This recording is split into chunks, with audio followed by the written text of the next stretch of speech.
মসজিদে নববীর উপরে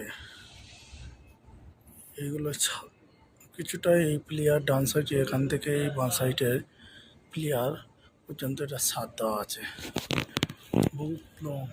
তারপরে এখান থেকে কিছু মাঝখানে এমনি তিরপল ধরনের ওটা কাপড় দেওয়া আছে,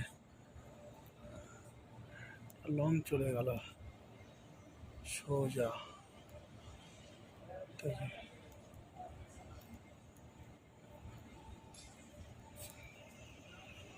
মসজিদে নববীর উপরে এগুলো এখান থেকে চলে গেল এদিকে বহুত জায়গা, এখান থেকে চলে গেল এদিকে। এটা 5 নম্বর গেট থেকে উঠতে হয় নববীর উপরে।